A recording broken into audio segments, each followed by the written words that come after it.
You know some things might surprise you, and then there are things you can't possibly wrap your mind around like nature just could not do that it just couldn't grow soya plant right in a live rat, and yet here it is the most common rat that an Indian farmer discovered when he was inspecting his crops. A sapling soya plant was sticking out of the back of the animal, most likely a seed got into an open wound, and then it miraculously sprouted without killing its host, although the seed was located roughly in the neck area. The brain wasn't affected, and the poor rat was holding on well, but was in excruciating pain. It would hardly have lasted long if not for the help of people. The soya plant was removed, and everything probably ended well. But of course we can't know that for sure, because animals usually don't grow plants on themselves. However, there are exceptions, with polar bears being the most surprising of them. I've already mentioned that these unique predators aren't exactly white, but more like transparent due to the hollow fur. Depending on the sunlight, they can appear gray or even reddish orange, and sometimes they turn green when in zoos, and sunlight has nothing to do with that. Concrete floors and bare enclosures scratch the animal's fur, making tiny holes in the hairs, and algae immediately get in. Algae don't need much. They live and breed inside bare fur, making their hosts a little greenish in the process. Actually, if polar bears lived in a warmer climate, they could turn green naturally, but algae don't like living in the Arctic. However, polar bears don't seem to be inconvenienced in any way because of all the peculiarities of their fur. Meanwhile, the brachypharogenous frogs must clearly have a score to settle with nature. The thing is, they are very small amphibians, no bigger than the end of a pencil. And yet, while these mini frogs look adorable, they aren't really good at jumping, oddly enough, not because of the size of the legs or something like that, but due to semicircular ear canals. They're simply too small, which means the frog can't control its position mid-jump. Yeah, this tiny frog can jump, but landing would clearly be an issue. Don't worry, they aren't hurt. The only problem is escaping from predators, so the frogs had to acquire camouflage colors and increase their toxicity. And since these frogs are still not extinct, the strategy must be working. Meanwhile, some other frogs are at risk of falling to adapt to climate change because their ability to jump hinges on humidity. As soon as a frog, scientists have tested 3 completely different species, is dehydrated, it loses about 20% of its weight, and with its mobility, the drier the amphibians get, the shorter their jumps, and eventually the frogs basically stop moving. Most likely their blood thickens from lack of moisture, the load on the heart doubles, and it becomes too exhausting to move. So don't miss it when the frog jumps. Soon this might become a rare scene. You don't need me to tell you about the threats posed by global warming, but let's be honest, not all the mortal dangers nature poses for animals are caused by people. Why? Sometimes people even act as saviors. Take at least bucks. Nature designed them in a way that bucks need to rub their antlers on trees. This way they remove the velvety skin when the antlers are still new. Mark the trees with their scent, demonstrate dominant behavior, communicate, attract females. In short, if you read the studies of various scientists, you start thinking there's some kind of antlers and trees social network essential for survival. In the modern animal world, there are many subtleties as to how and what kind of trees the bucks need to rub, but there's one big issue: the antlers are large, hard, and can become a deadly trap for a buck. One wrong movement or a poorly chosen tree, and that's it, turns into a trap. Sometimes bucks are lucky and people come to the rescue, well, or they shake their heads so much they finally get free. But sometimes we notice unfortunate animals when it's already too late. Well, it's clear that not a single predator will miss an opportunity to grab a buck who's stuck, but can some average giraffe expect its head to get stuck in a tree like this? Poor fella, who just lived in a Japanese zoo, and then one day stuck his head between the branches of a fake tree. Yeah, this tree is fake, but in theory this could happen in the wild, right? Good thing the keepers helped this guy. What if he was stuck somewhere in the middle of the savannah?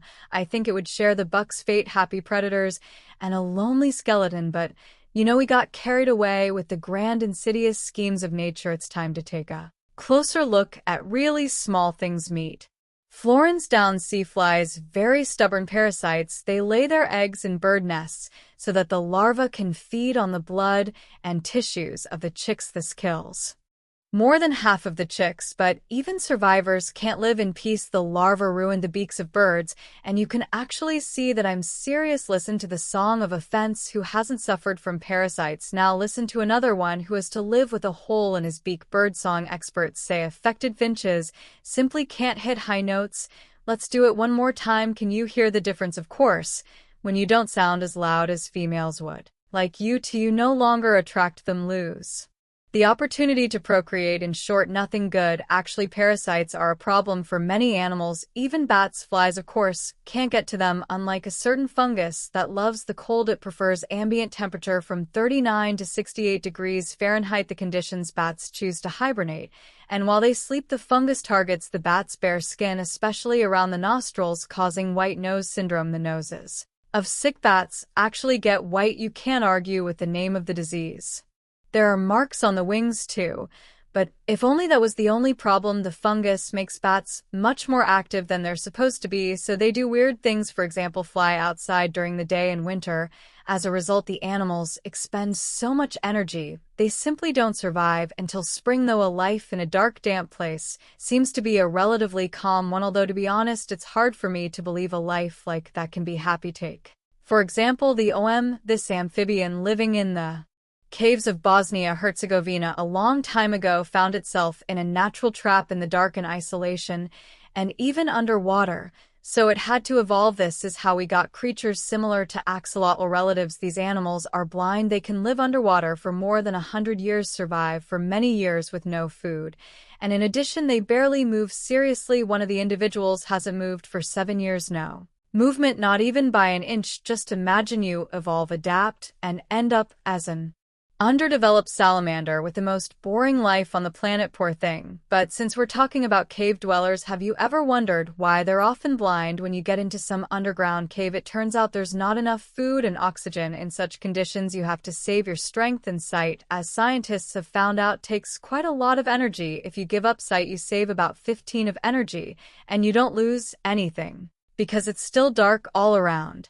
You just live and upgrade some other skills, or just eat whatever you come across. Just in case, let me clarify that blindness and conservation of energy is just one of the theories. As is usually the case with nature, there must have been many different factors that together provided a certain result. Evolution is based on the principle, it's not stupid if it works. Though looking at koalas, I'd question this statement. Everyone knows koalas eat eucalyptus leaves, right? For now, let's dismiss the fact that due to drought and fires, there's often a lack of them. But even in the places abundant with eucalyptus, koalas die of starvation with stomachs full of food, and this is almost a natural cause of death for them. While we're talking about older koalas, when you chew hard eucalyptus leaves all your life, your teeth gradually decay. Eucalyptus is low nutrient, that is, you need to chew it very thoroughly to get some useful substances.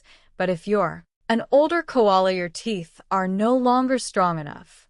You have to swallow the leaves almost without chewing. The body of koalas simply can't absorb eucalyptus unless it's properly chewed, so an elderly koala dies from hunger with a stomach full of food because evolution has chosen this fate for the animal. Sloths, by the way, have a similar problem, only in their case the issue is the digestion, which doesn't work when it's cold. I know it sounds absurd, but it's true. Sloths rely on the bacteria and microbes in their stomachs to digest the leaves.